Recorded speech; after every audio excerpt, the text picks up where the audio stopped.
Good afternoon, everyone. My name is Lydia Creasy with Remax Alliance and Lydia's home team. And we are here today to talk to you about the spring selling season in real estate. And today I'm joined by my partner, Jim Dixon and Sherry Brown. And then also we are chatting today with Jessica Uphoff of Concierge Home Loans, who's going to be presenting some strategic options that we want to share with you to make this whole process much easier. So we are excited to get started. We are going to go over any questions that you might have at the end of the seminar. So feel free to put things in the chat between now and then, and we will address those at the end. So let's go ahead and get started. We're going to kick it off with Sherry, who's going to chat through the first portion of our webinar and go through the highlights of what we're going to be discussing today. Hello, everyone. Okay, so the big thing for us today is going to be talking about for sellers. We're going to talk a little bit about buying, but mostly about selling. What those current market conditions are, what this selling season is going to look like, exploring the options. And so many of us have got those great low interest rates that were happening a few years back, and you're concerned about losing those rates. So we're going to discuss some options there. And yeah, we're going to keep on going through that. So right now, the current market conditions, as you can see, inventory is slightly rising, but it's not. I didn't turn my phone on. Scam likely. Okay. Inventory levels are down really low. As you can kind of see, we don't have statistics up to this moment, but because they are starting to rise. But as you can see, back in 2008, when everyone was talking about recession and prices being lower, you can see that our inventory was super high. Now, as you go back through it, they've been coming down and they've been coming down and they've been coming down. And our typical selling season is always spring. Usually February, March, it gets started, and then it goes through May, June timeframe. That's when our inventory goes up. Prices tend to go up. We start seeing those bidding wars. And with inventory still this low, we will start seeing prices going back up again as inventory goes up. So for a seller, it's always an interesting time, because when you're going to sell and then buy, you're probably going to be doing that in the same market. So really trying to time the market on buy sell is not always, applicable. You'll always, you'll either be selling high and buying high, selling low and buying low. And what we look for is that balance. And sometimes we can make those two things work: buy or sell high and buy a little bit lower. So in that respect, that's kind of where we are right now. We're just getting going on our selling season. So Keeping Current Matters is one of those companies that monitors everything, all these numbers for us. So that's who we actually are looking to when we're talking numbers. And these are national numbers. So right now, Keeping Current Matters is projecting $5.5 million in sales in 2024, in comparison to 3.8 million, I shouldn't say dollar sales, those are people, from 2023. So they do expect a super big rise in people buying this year. And part of the reason for that is there is a lot of pent up, you'll see it in the next slide, but you'll see a lot of pent up demand that people were, going, wait, what's happening with interest rates? They spiked up pretty quickly, and no one knew whether they were going to come back down, what was going to happen. So everyone kind of went to the sidelines and waited last year. So we are starting to see loan applications pick back up, which Jess will talk about. And we're starting to see multiple offers again. So we are starting to see the predictions kind of holding out.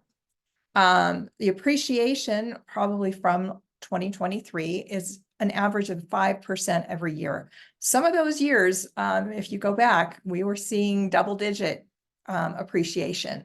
But the average in the US is usually about 5% a year.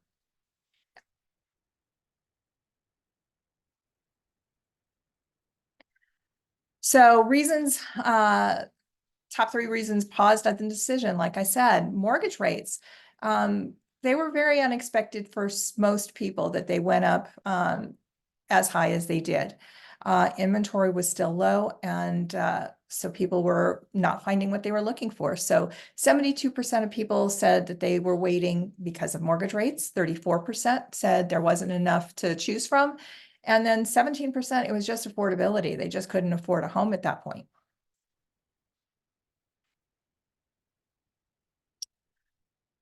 So the other piece of this that we're going to talk a lot about today is interest rates and how low they got. So right now, of all the interest rates out there, 22, a little under 23% are under 3% interest. Amazing, right? But again, remember, those were artificially lowered. Government was putting in a lot of money into mortgage-backed securities, which was keeping the low interest rates artificially low. So we probably won't see that again, if ever, again for a very long time. The vast majority, just under 37%, are between a 3 and a 4% rate. 19% are between 4 and 5. 10% is between 5 and 6, and then 11.5% are above that 6% range, which most of those are all new loans over the last couple of years. And as we were talking about, they are remaining on a downward trend. As you can see, last fall, we were all the way up to 7.76, almost hitting 8s in some cases.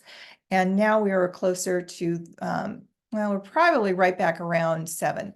There is market volatility all the way through. So it goes up, it goes down, it goes up and goes down. Jess will speak to this a little bit more on why that is.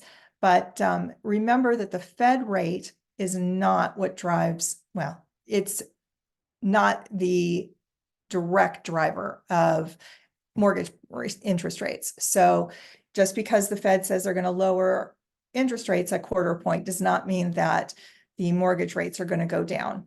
If you go back a couple of years, if you remember, the Fed increased interest rates by a quarter point each term, every 3 and 4 months.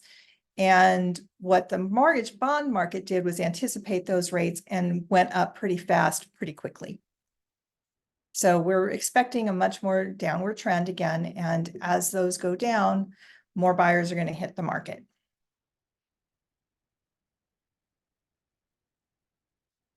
So again, kind of going back to what we call the golden handcuffs, people are just hesitant about giving up their low interest rates. Inflation, cost of goods, everything right now, credit card debt is going back up. We had a lot of savings over the pandemic years. People were saving a lot of money. They weren't going anywhere. They weren't eating out as much. They were staying home, and a lot of money got saved. Now we're seeing those savings go down and credit card debt go back up along with the inflation.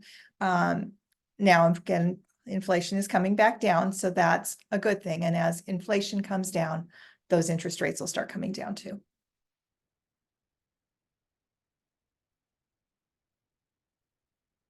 So again, people that are locked into their current rates, when asked, 3 to 4% range, they say they're probably not going to sell anytime soon. So again, keeping our inventory levels low because people are just not moving.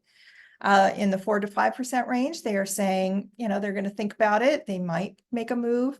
Their rate is good, but it's not to the under 3% range or under even 4% range. 5 to 6% are saying, yeah, they may just make a move. And 6% are saying, over 6% are saying, yes, we would make a move. And like I said, under 3% are just not selling.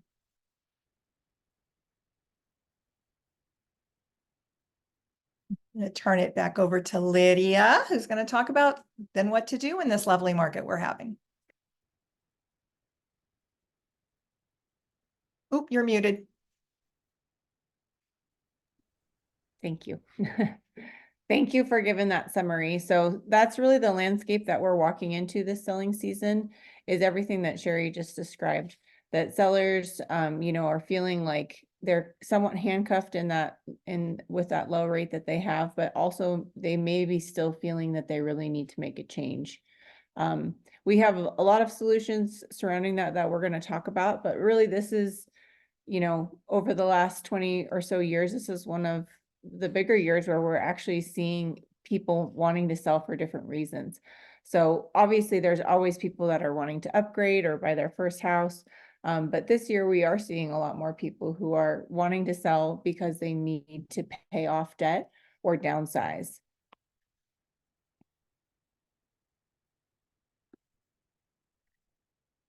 So the drivers behind that are really, that their current home is too expensive. We're seeing this a lot in baby boomers. Maybe their current home, they have the expenses of a bigger house that they're navigating.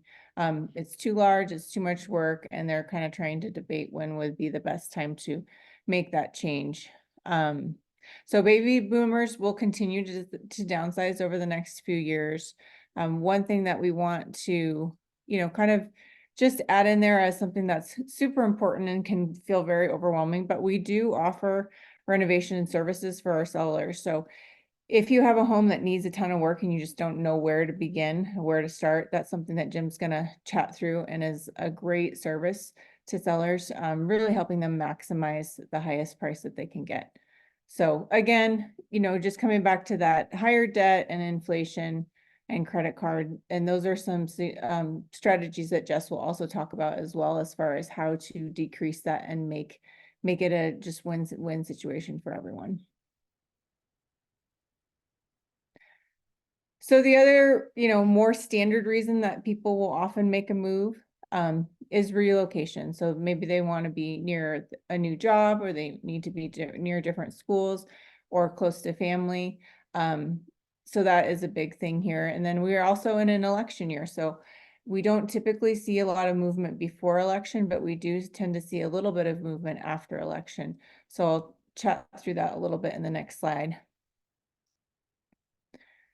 So as far as election goes, there is a website that we use on regular basis, and it's called How Money Walks. So on that website, you can actually go onto their interactive map and you can zoom in by the state, the county, the city, and you can see if there's a positive or negative influx of people to that county. So that's super important. Like last year, for example, we saw a huge influx of people into Jefferson County, primarily from Denver County. So that helps us to kind of have a feel of the market and kind of what people are leaning towards and what they're looking for in a new home. And so that helps us to guide our numbers as well. But as far as just an election in general, we do tend to see disappeared for a second. We do tend to see that sales volume will decline on average about 15% between October to November, but then it typically rebounds immediately after. Prices tend to remain stable, and then, like I said, movement across state lines happens after election, if any. Then obviously there's always the typical reasons that people will make movement, downsizing, upsizing, they're getting married, they're getting divorced, they're trying to find something for their family. So a lot of people are making that movement for kids as well, and we'll talk about that in a second as well.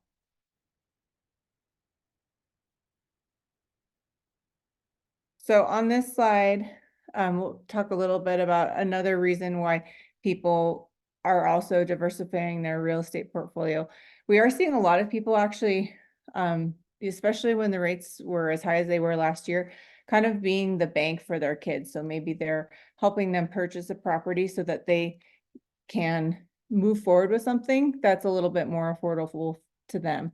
So other ways that people are looking to either get into the real estate market or by helping their kids, or maybe they're taking their current home that they do have and they're making it into a rental property, which is a great option for people who especially have that low interest rate, because it allows them to cash flow in an even more significant way. In addition, 1031 exchanges are a popular option right now. Airbnb purchases are still something that we're seeing quite a bit of. And then a lot of people, maybe they bought their first home as an investment property and they're looking to get into a duplex now or a triplex, something along those lines. So those are other reasons why people may be looking to sell over this next year.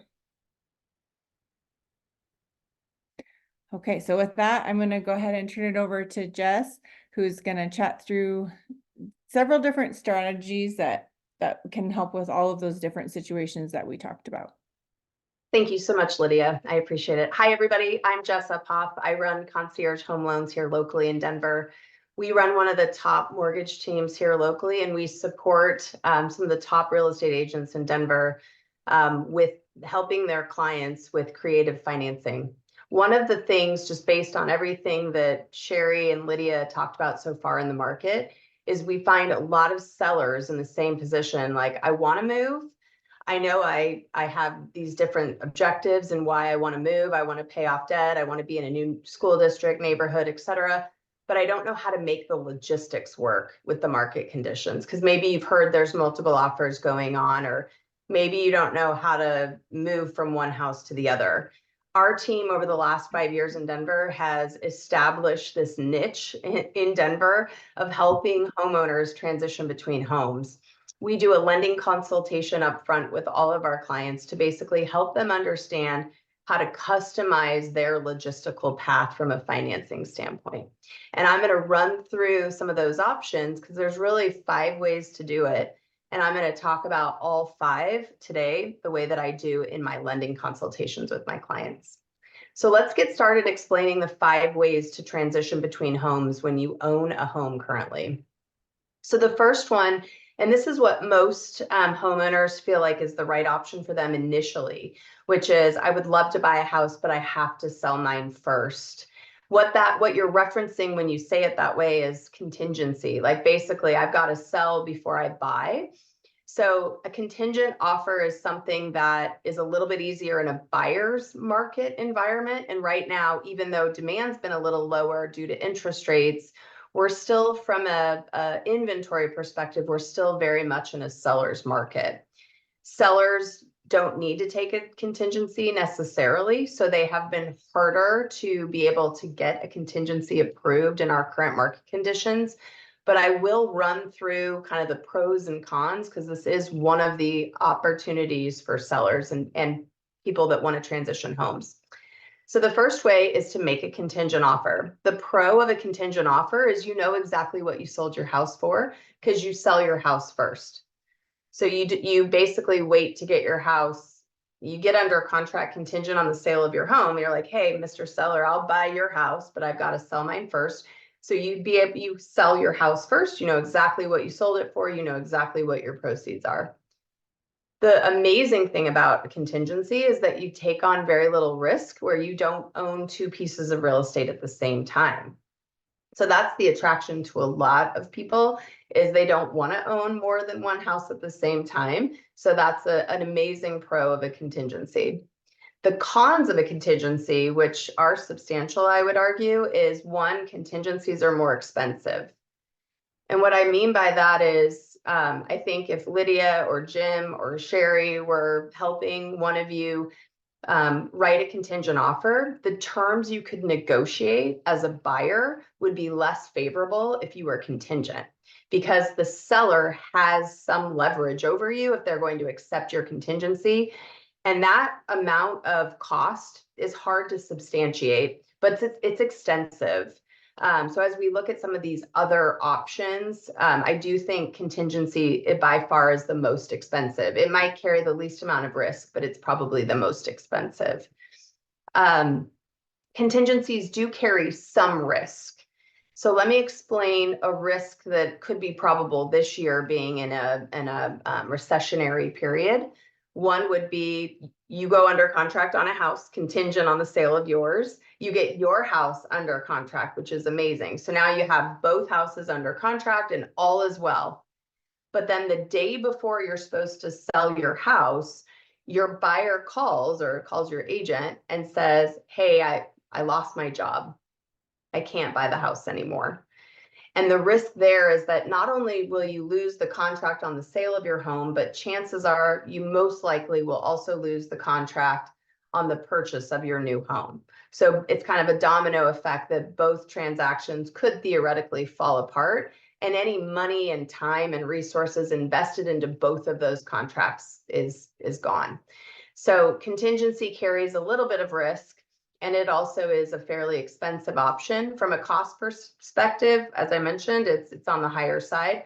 The stress level is very high because you have that domino effect of both transactions. And then the offer acceptance likelihood is not extremely high because in our market, with having such a limited amount of inventory, sellers do not have to typically take a contingency, especially in the current market conditions. So as Sherry was talking about earlier, maybe when interest rates were 8% in November, close to 8%, we could have at that point potentially got a contingent offer accepted. But now that interest rates have come down, we're starting to see our spring market pick up, interest rates are falling. Those conditions are ripe for sellers to be able to pick the strongest seller biased offer. And a contingent offer, unfortunately, will always lose out in a multiple offer situation because the seller just simply doesn't need to take on that risk. The next option that we're going to talk about is a double move. And it's everybody's least favorite, I would say. Nobody wants to move twice and store their belongings. But it is, for some people, this is the right move. So the nice things about a double move, and just to explain a double move, would be I'm going to completely sell my home. I'm going to put my belongings in storage, and then I'm going to go stay with family or stay in an Airbnb or an interim housing of some sort. The nice thing about this option is you have no rush on your timeline. You can find this house on your timeline. And not even necessarily your timeline, but on the market's timeline. Because I talk to a lot of clients that say, I've been looking for a house for X period of time, and I never see ones in this neighborhood pop up, or this model that I want. You know, when you're in a limited inventory environment, if the perfect situation for you doesn't pop up all that often, being on a time crunch is not ideal. So the double move removes some of the time crunch, provided your interim housing can sustain you during that period of time. You're able to qualify non-contingent because you've sold your house completely, your mortgage is out of your name, your proceeds are in your bank account, and now you're basically a renter, so you're no longer contingent when you make a strong offer to a seller. The unfortunate part of a double move is the cost. I would say this is a pretty expensive option as well, because you're paying for interim housing, you're paying to store your belongings, you're paying for 2 moves. It's expensive to be able to do. It's stressful to have to move twice and do the double move. And the offer acceptance likelihood is extremely high because now you're very strong. You've got a nice down payment, probably from the sale of your home. I just heard a statistic by CoreLogic that the average American has $274,000 worth of equity. So if you've got this big chunk of equity from the sale of your home and you are not contingent anymore, now you're able to write a really strong offer to win that house you've been waiting for. So a double move is not everybody's favorite, but it is definitely an option for certain folks that they feel most comfortable with this situation. Especially if you have the ability to stay with family, that's where it sometimes makes sense to explore this option. Okay, the next option is a very popular one, and especially in our higher demand season, which is January to May is our highest demand season of the year. And then this year, I would argue, interest rates most likely, from everything I'm reading, are going to be declining in the second half of this year. So I think the higher demand is going to be going beyond our spring market and into the fall, hopefully, knock on wood. So this year, I do think being able to negotiate a leaseback agreement could be an extremely attractive option. So leaseback agreement, let's explain what it is. So basically, you would wait to look at properties until your house is on the market. And then you would take all the advice of these wonderful agents on this webinar and their advice on how to make your home most marketable. You would ideally attract multiple buyers in your home. At least that's what's happening to a lot of houses around the greater Denver metro area. And then Jim, as an example, as your listing agent, could work with the different buyers agents to negotiate a term for you specifically, where you would have the opportunity to stay in your home as a tenant after you've sold it. So basically, you sell your house to the buyer, and then you negotiate to stay there for a couple months after you've sold it. So it's really nice because it doesn't uproot your life. From a convenience standpoint, you just kind of stay put in your same house. So the pros are, you know exactly what you sold your house for because you're going to sell first. It allows you to be non-contingent because you've sold first. You must negotiate your offer with a lease back. Not every single seller is going to get a lease back offer. A lot of them will. I would argue in the spring too, if your home shows really nicely and is priced right, I do think you can get a lease back agreement. But if you only receive one offer and it's a really strong offer and there's a couple that's wanting to buy your home and they're moving here from Texas and they need to have occupancy of your home immediately and the leaseback agreement is not an option, this might not be the right path for you.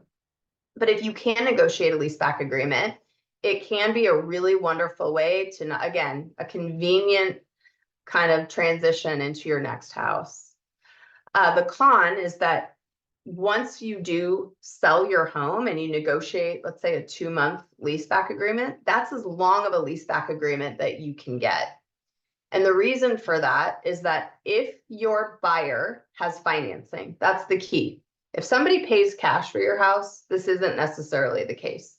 But if they have financing, which is most folks, the financing guidelines, like the agency guidelines by Fannie Mae and Freddie Mac and Ginnie Mae, they all require that the buyer occupy the home within 60 days if they are an owner occupant.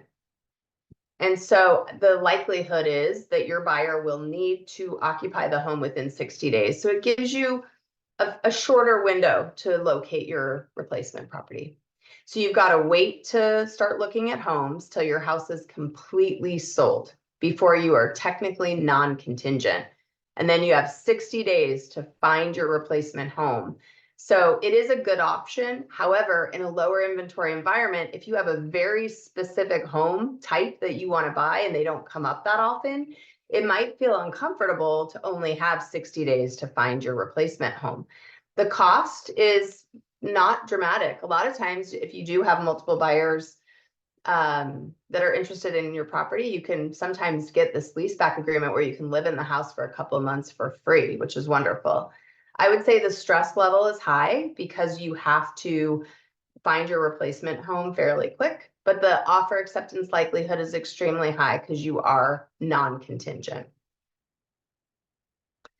All right, next up is going to be my personal favorite. So I've been helping people transition between homes non-contingent with a bridge loan for a very long time. I'm watching a lot of my competitors just come up with options recently, and this is something that I've been doing for at least 5 years in our market. I close at least, I would say, 20-ish transactions a year with a bridge loan, if not more. So I'm very seasoned on how to do it and how to support my clients and answer their questions and make sure they're comfortable. So just to explain it really quick, to use the terminology non-contingent, it means two things. It means you can qualify without selling your home, and it means you have the money to buy your replacement home before you sell your current home. And generally, if we're talking about both, the qualifying with both houses, I would say if we have two, usually it's like if there's a husband, wife on the loan and we've got really strong income, qualifying with both houses is not a problem. I meet a lot of families and households that it's not a problem to qualify with both houses. The key is I'm sitting on all this equity and I want to put it down on my new house, but I can't sell first. So what's the opportunity? And that's where the bridge loan comes in. So the bridge loan, just to explain it, is a very short-term loan. Most of my clients end up utilizing their bridge financing for less than 30 days because I strategize with the agent. So again, let's say Jim's the agent. Jim and I are working together. We put together a whole strategy for our clients with their sale and their buy. The sale, you have more leverage or control because you're the one that's going to put the sign in the yard at the right time. So how it works is you wait for the perfect house to pop up. You get pre-approved with the bridge loan to know that you have the ability. Then you start looking at properties with Jim. Let's say it pops up one Saturday, the perfect house. Jim and I would work together on your behalf to put together an offer strong enough to win the house you want to buy, but also keeping in mind that we want to sell your house and have the two transactions happen pretty close together. The idea is to not own two properties for very long. So again, most of my clients are owning two pieces of real estate for less than 30 days because we're strategically putting these transactions together, complementing one another to the best of our ability. And it works out pretty well to do it that way. The bridge loan is a loan against your current house. So it is securitized by your current home. And we're basically lending you some of your equity out of your current house to put down on your new house. So we're helping lend you the down payment on your new house. We can't lend you all of your equity, but we can lend you the lion's share of your equity. And we would show you like, here's your house, the one you want to buy with the down payment coming from the bridge. Generally, my clients only have to come up with their earnest money. So the earnest money requirement on the new house is $10,000. Generally, you would come up with that, and we would help you fulfill the remainder of the down payment and closing cost money that's due through the bridge. We help you wire the bridge funds directly to the title company on the new house. So those funds are sitting there waiting for you when you walk into closing, and we kind of take care of everything for you. The pro of this option is it allows you to wait for the perfect house before you list your current home. And I would say that pro is so strong for most people that this tends to be everybody's favorite options once they think about these different scenarios for themselves. Because if houses aren't popping up in the different areas you want to buy that often, you want to be able to strike when the iron's hot. So when you see the perfect house, you want to be able to just go after it and be competitive. The bridge loan option allows you to be non-contingent, but stay in your current home until you're under contract on that perfect house. It works well in our low inventory market. You do have to qualify with both houses. It is not for everybody. I would say try not to qualify yourself.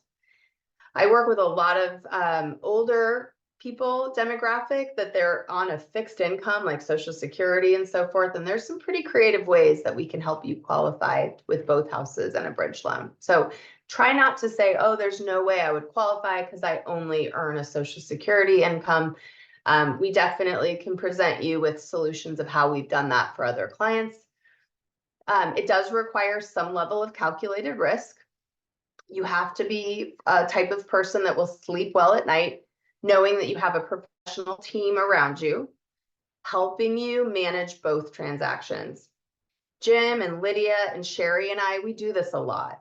So we are able to coach you and make sure that the risk you're taking is super calculated and it is something that you understand every facet of what we're doing. So there is some level of calculated risk there. The agents are going to go over average days on market for your neighborhood.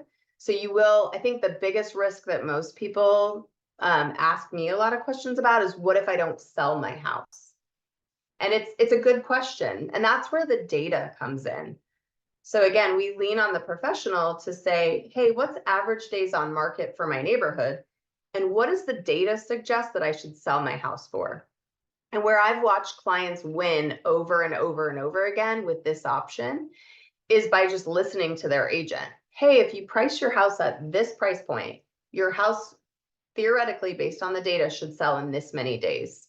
And knock on wood, I've only had one person in the last 5 years be making double payments when they didn't want to. And that one person did try to go a little bit above what the agent recommended they sell for. So provided you follow your agent's guidance on list price and their guidance on how to market your home, I don't believe from my past experience, even through higher interest rates, that you'll own 2 houses at the same time for very long. The cost of a bridge is a little bit higher, but it's really, really inexpensive comparatively to some of the other options we talked through. So the bridge costs is 0.5% of how much of a bridge you're taking typically. So for example, my most popular bridge amount is $250,000. I end up doing that bridge amount a lot because I can do up to $250,000 without having to do an appraisal on your home.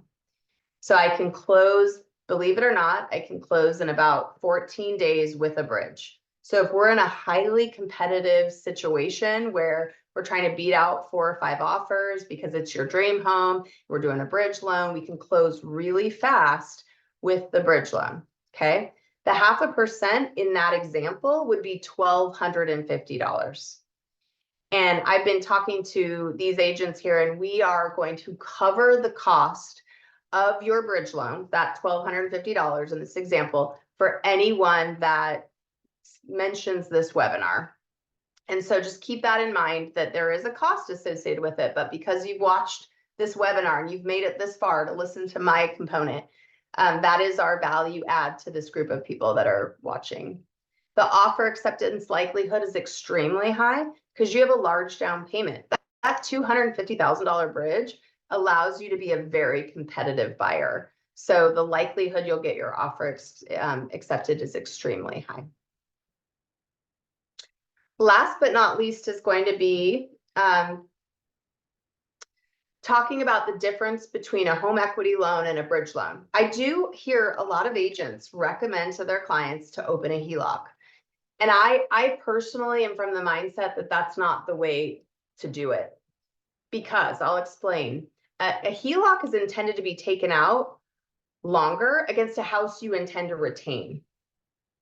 So when you open a HELOC, the bank or credit union or lender is going to ask you, what is the purposes of your HELOC? And if you tell them my intention is to go buy another house, technically they're not going to want to give you that loan. So you have to almost either not tell them that and say, I'm going to consolidate debt, or I'm going to, do some home improvements, which is not what I would recommend. And so I'm not a big fan of recommending to clients to go open up a HELOC when they know they're going to sell their house in the immediate future. The HELOC takes about 3 to 6 weeks to process and generally requires an appraisal. It is preferred for a home you plan to retain. So let's say you knew you were going to keep your house as a rental, which happens a lot. Like, hey, I've got a 3% interest rate. I don't want to sell my house. I'm going to retain it as a rental. Great. A HELOC is good because, if you know you're going to stay in your home and you're going to purchase a rental property, or you're going to convert at some point, I don't think a HELOC is a bad option in that scenario. But if you know you're going to open a HELOC to use it as a bridge and then pay the HELOC back, the bank that helped you get the HELOC is not going to earn interest on you over time. So they are not going to be keen on doing the loan for those purposes. Okay. Most HELOCs are adjustable, and a HELOC does have a little bit lower cost than a bridge loan. A HELOC cost, I would say, is roughly somewhere between $300 to $500, where the bridge loan, again, is generally about 0.5% of the amount borrowed. The bridge loan, as we've talked about, is intended to be taken out for this exact purpose. It typically takes 1 to 2 weeks to process, preferred for the exact situation we're talking about. Most of our clients don't even make a bridge payment. That is one thing that I'm asked a lot, is how all the payments work. So generally, if we were to find a house right now, at the beginning of March, we'd probably close at the beginning of April. Your first mortgage payment on your new house would be due by June 15th. And your first bridge payment would be due in early May. So if we went under contract on a replacement home for you right now, in March, you will have just made your current mortgage payment. In April, you would have just made your current mortgage payment. In May, if your house is not sold yet, you would make a bridge payment and your current mortgage payment. And then in June, if your house is not sold yet, you would make all three. So basically, today's March 12th, as an example, you would have until mid-June before you're facing triple payments, bridge payment, current mortgage payment, new mortgage payment. So Jim and Lydia and Sherry would have 90 days in essence to sell your home, which I think they can show you data when they're at your house to look at what they might list your home for. That would suggest, yes, we should be able, as long as we price it at this price, you're not going to be going until June without selling your home. So that's the nice thing about the bridge loan. Marginally higher costs on the bridge loan if you're paying for the bridge. Retain and rent. So I'm going to go through this one fairly quickly.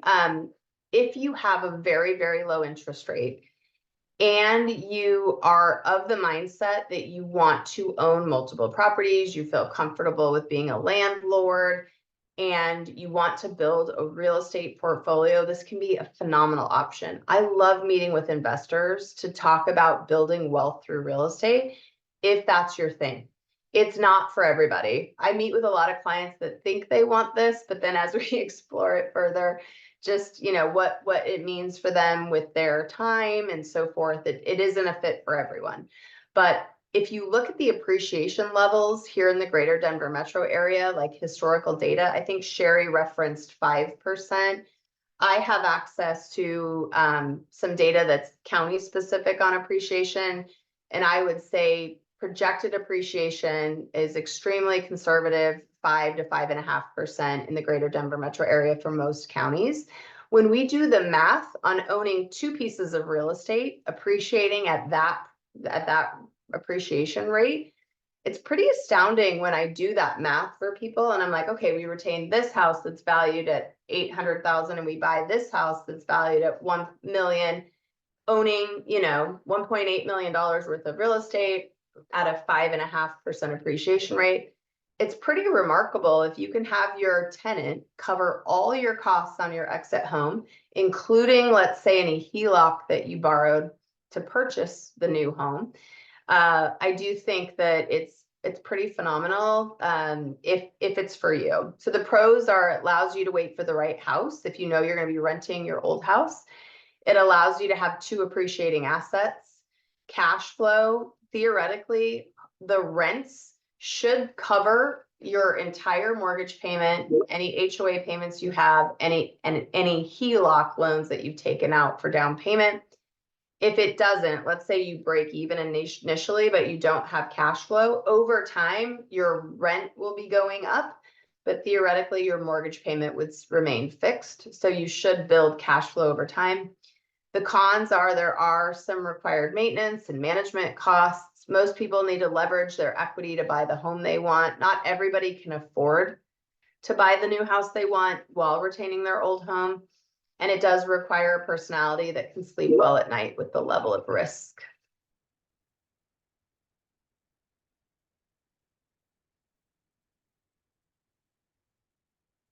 The one comment that every real estate professional has heard over the last few years since interest rates started going up at the beginning of 22 is, I'm just not in a position that I want to give up the rate I have. We hold on to these interest rates like a prized possession. I hear so many clients be like, my current rate is 2.75 and I'm in the same boat. I have a 3% fixed rate on my home. And had I not bought my home at the time, I'm not sure I could afford it today. So I'm in a similar position that everyone else is on this call.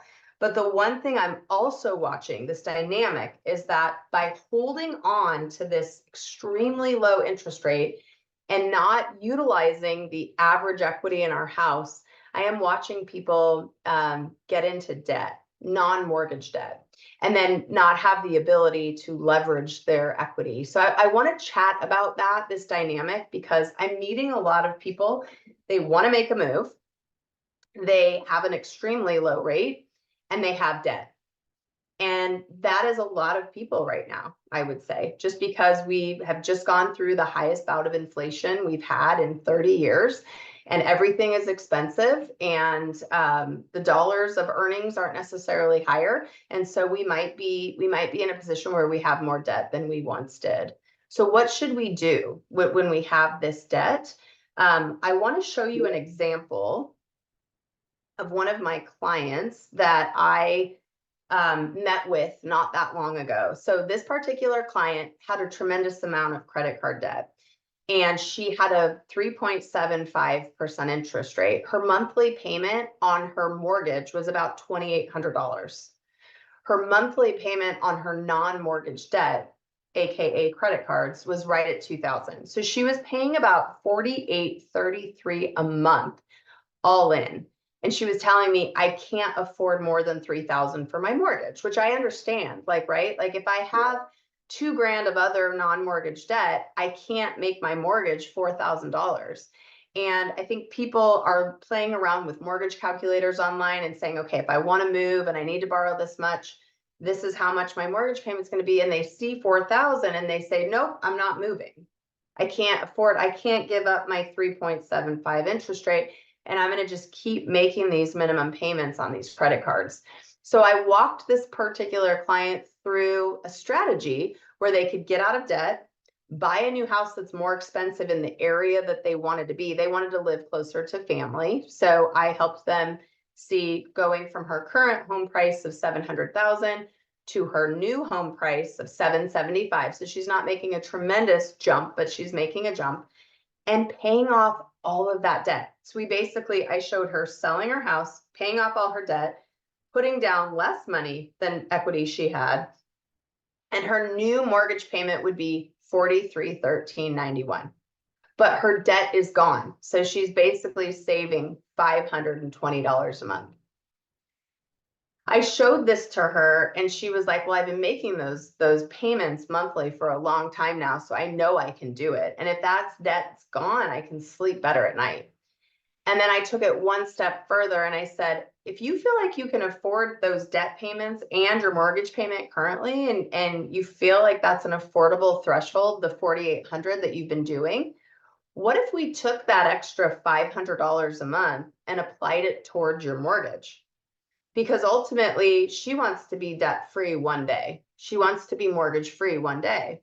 And so if we aggressively pay off her note with the remaining $500 a month, it basically saves her a tremendous amount. It saves her a tremendous amount of interest over time by aggressively paying her note down. So she shaves off, over a 15-year period, she's shaving off about $60,000. She's in a position now where she's aggressively paying off her mortgage. She is paying the exact same amount that she's been paying, and she's now living close to her sister, which is what she wanted. So ultimately, this is an example of how to take our higher interest rates that we're at right now, how to help people get out of debt and accomplish their goals of moving.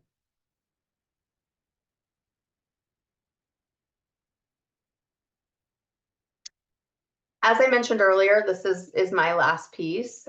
For anyone that references this webinar, our team, Concierge Home Loans, will cover the cost of a bridge loan. So if you just let me know that you watched this webinar and that you're working with Jim, Lydia, or Sherry, I would be more than happy to cover the cost of your bridge loan, which is generally about 0.5% of the amount that you're borrowing.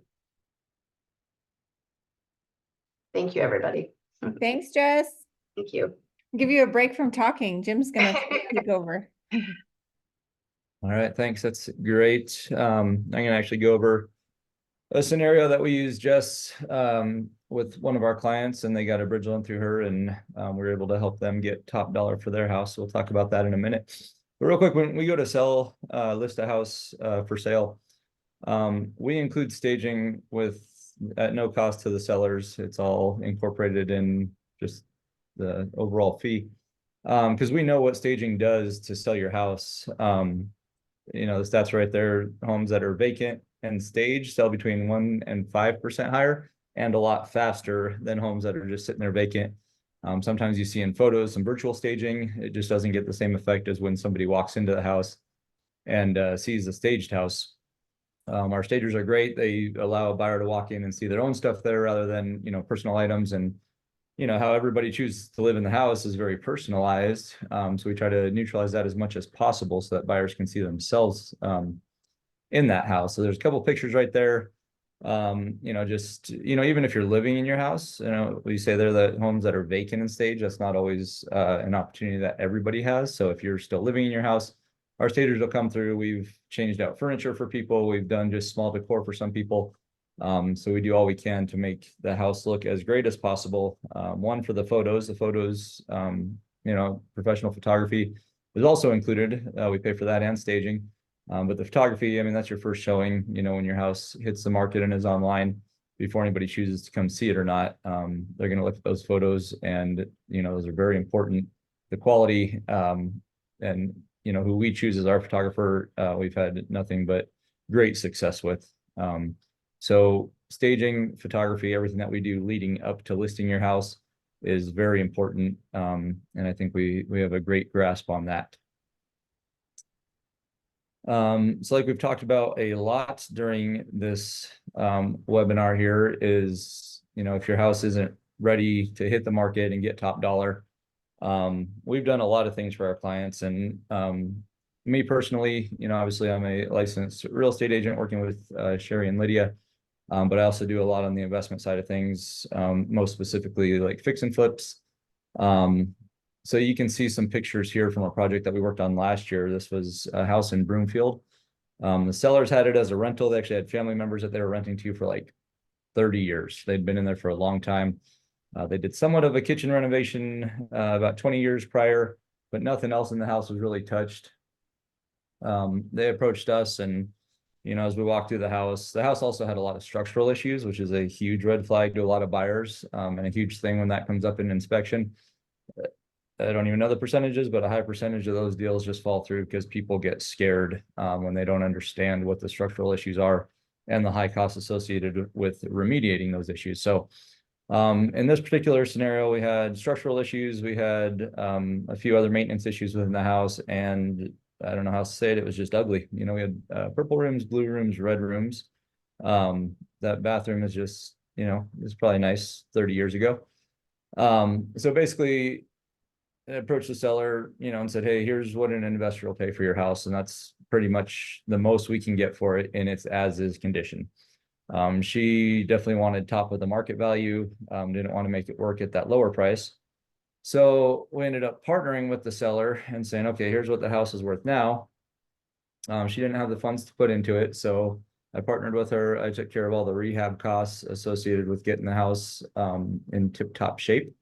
So basically the house was empty after the tenants moved out. I went in with a bunch of different crews for different types of work, and pretty much gutted the whole house and made it what you see there in the bottom row. So it was go light and bright and neutral on any fix and flips, because that's going to attract the most or the highest buyer pool, really. Something that everybody can, there's nothing specific in the house. When people get too specific with some design stuff, that lessens the buyer pool. When it's more neutral like this, it attracts the most buyers. So this house, probably would have sold for maybe 400,000, probably closer to 375 in the condition it was in. We put about 40,000 into it for the structural work. There's a multi-level house, so the garden level basement, the slab in there was all wonky, so it had to be chipped out and new concrete poured. We had some piers put in to keep the house standing upright, and did everything we could to take care of every structural issue. Beyond that, everything else is just cosmetic. So all in all, 40,000 of structural stuff. The rest of the cosmetic stuff was about 80,000, 85,000. So it came out to about $35 a square foot for the cosmetic stuff on this, which is, average is about 35 to 40, depending on the project. Every single house is different and what it needs and what it's going to take. This one, we hit the market, had multiple offers, right away. And like it shows there, it was listed for 630, ended up closing at 645. And the people who bought it are super happy. They can move in worry-free. I mean, everything's been addressed in a house when we do something like this. Earlier, I was talking about the clients that we had who got a bridge loan that Jess got for them. They had a house, similar situation, just was not ready to go on the market. It had some goofy layout in the primary bedroom where it didn't have a true primary bath. It was kind of just something that's not desirable to most people. So there was some reworking of that needed to be done. So it wasn't a full gut. You know, there was some stuff that was kept alive there. But all in all, that one ended up being about $30 a square foot to get refinished in a manner to get top of market value. So those clients were able to find the replacement home, move into that, completely vacate this house, turned it over to us, said, you know, do whatever needs to be done and get it on the market as soon as possible. So we ended up doing that, got it all fixed up, ended up getting them more than we anticipated on the very front end when we were first kind of crunching the numbers on it. And they were super happy with that because then they were able to move into their new house. They didn't have to worry about anything on the old house. And then they were able to close. And I think they had to make a double payment, but never a triple payment. So the timing was good on that. Couple other things just on, you know, preparing your house. Zillow has a market trends expert. And, you know, they get more market data from probably the biggest consumer website out there for home buyers and sellers. And in talking about, you know, what the most bang for your buck is when you're getting ready to list your house, you know, for looking at DIY projects versus hiring somebody, obviously the cost can change a little bit. But, you know, they say for on average under $5,000, just doing a fresh coat of interior paint and some landscaping are what give most sellers within, you know, average condition house. That's going to give you the most bang for the buck. I was kind of surprised when they were talking about some bigger projects to take on. They said kitchen remodels will only return about 50 cents on the dollar for your investment, which surprised me. And they said in their surveys with, you know, clients, 1 in 5 sellers felt that their kitchen renovation, this is 1 in 5 sellers that renovated their kitchen. 1 in 5 of them felt that the kitchen renovation didn't do anything to increase the value for the sale. Whereas bathrooms is a whole nother scenario there. With kitchens, it's highly personalized. You know, some people don't cook at all and they order out, so they don't really care about the kitchen. There's other people where the kitchen is the centerpiece of every day, you know, where everybody gathers when they get home from work and school. So they want a very cozy kitchen and something that works for them. Everybody uses the bathroom the same way for the most part. So bathrooms on average return $1.70 for every dollar invested in those renovations prior to listing. So bathroom's a smaller project, obviously, a lot less cost than a kitchen, but something that can make a huge difference for sellers. So that's just a little extra tip there that I just came across and wanted to throw that out there. So like I said, every situation is different. Every house is different. Some houses don't have anything that should be sold to the next person. And there's other houses that just need a little bit of love. So we've helped quite a few buyers and sellers with so many different scenarios in this realm where we have a seller right now. They were looking for a very specific neighborhood where they wanted a house. And I saw one, you know, off-market deal.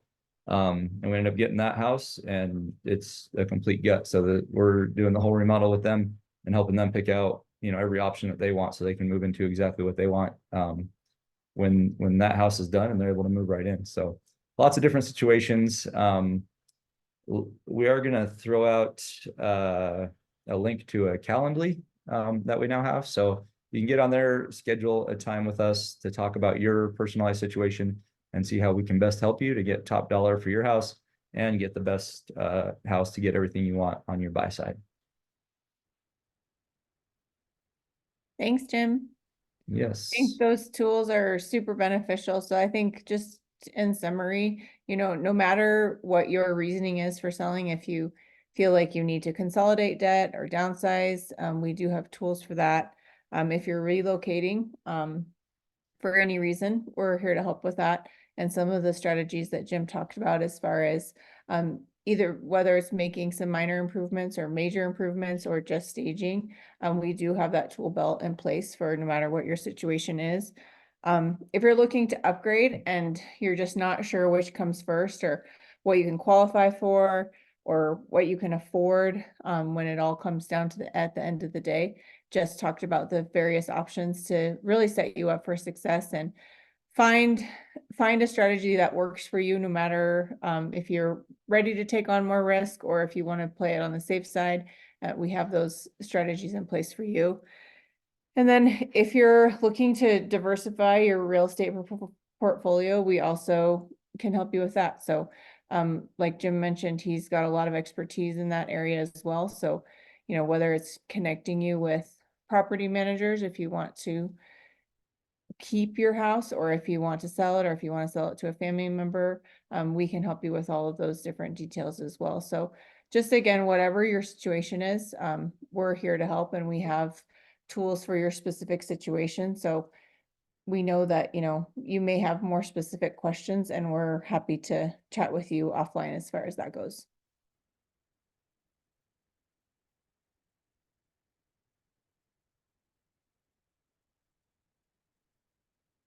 And then, as Jim mentioned, there is the Calendly link in the chat, and we'll also send it out with a recording so that you guys can reach out on that if that's more convenient. Is there anyone else wanted to add, or any other questions that come to mind?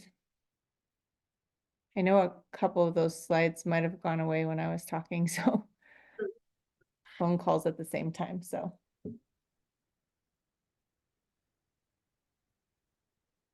Sherry, anything you wanted to add?